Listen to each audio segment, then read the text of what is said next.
সবাইকে স্বাগতম। এই ভিডিওটি মূলত এইচএসসি 25 এক্সামিনীদের জন্য, অর্থাৎ আগামী মাসের 1 তারিখ অনুষ্ঠিত হতে যাচ্ছে ইংলিশ ফার্স্ট পেপার পরীক্ষা।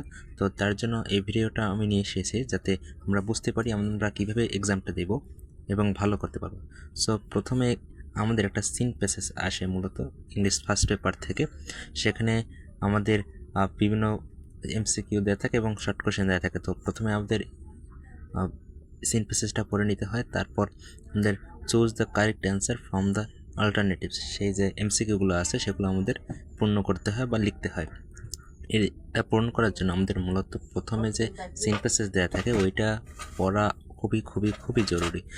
এখানে দেয়া আছে কয়েকটা, যেমন এখানে 5টা থেকে 7টা দেয়া আছে, তো এরকম দেয়া থাকে মূলত 5 মার্কের আসে প্রথমটা। তাই এগুলো আমরা খুব ভালো মতো সিনথেসিসটা অনুধাবন পড়বো, তারপর এগুলোর অ্যান্সার করব। এরপর আমরা 2 নম্বরে আসি। আমরা যদি এখানে 10টা দেওয়া আছে, ঠিক ছিল, 10টায় 5 মার্ক। এরপর আমরা আসবি বি নম্বরে, অ্যান্সার দ্য ফলোইং কোয়েশ্চেন। এখানে 5টা প্রশ্ন দেওয়া থাকে যেগুলো প্রত্যেকটা 3 মার্ক করে, তাইলে এখানে মোট মার্ক 15। তারপর হচ্ছে read the following passage and makes a few chart showing the names of junk foods. এখানে একটা প্যাসেজ দেওয়া আছে যেখান থেকে আমাদের কিছু জাঙ্ক ফুড আছে বা কিছু তথ্য দেওয়া থাকে, সেগুলোর নাম আমাদের লিখতে হয়। এই প্যাসেজটা হচ্ছে মূলত জাঙ্ক ফুড সম্পর্কে। এখানে জাঙ্ক ফুড সম্পর্কে থাকবে এমন কোনো কথা না, যে কোনো কিছু সম্পর্কে থাকতে পারে। তারপর 3 নম্বরে আসে write a summary of the following text, অর্থাৎ এখানে মূল ভাব লিখতে বলা হয়েছে। নিচে যে একটা প্যাসেজ বা একটা টেক্সট দেওয়া আছে সেটা সম্পর্কে আমরা মূল ভাব লিখবো। এখানে বলে রাখি যে 1 নম্বরে টিক চিহ্ন আসে এবং প্রশ্ন আসে। 1-এর এই অংশে আসে টিক চিহ্ন এবং বি অংশে আসে প্রশ্ন। 4 নম্বরে আসে read the following text and fill in the blanks with suitable word from the box.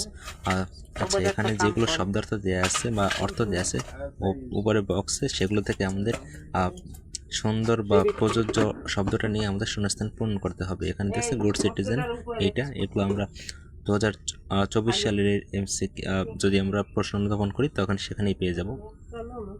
তারপর 5 নম্বর আসে fill in the blanks with an appropriate word in each gap, অর্থাৎ ফিল ইন দ্য ব্ল্যাঙ্কস শূন্যস্থান পূরণ করো উইথ অ্যাপ্রোপ্রিয়েট ওয়ার্ড, প্রযোজ্য যে বাক্যটা সেটার সহিত ইন ইচ গ্যাপ, প্রত্যেকটা গ্যাপে। এগুলো হচ্ছে অনুধাবন করা বা এগুলো চর্চার বিষয়। 6 নম্বরে আসে rearrange the following sentence to make a correct order. 7 থেকে শুরু হয় রাইটিং সাইড। প্রথমে দেওয়া আছে একটা পাই চার্ট দেওয়া আছে, সেটা আমাদের লিখতে হয়। 8 নম্বরে আসে স্টোরি রাইটিং অ্যান্ড 9-এ আসে লেটার রাইটিং।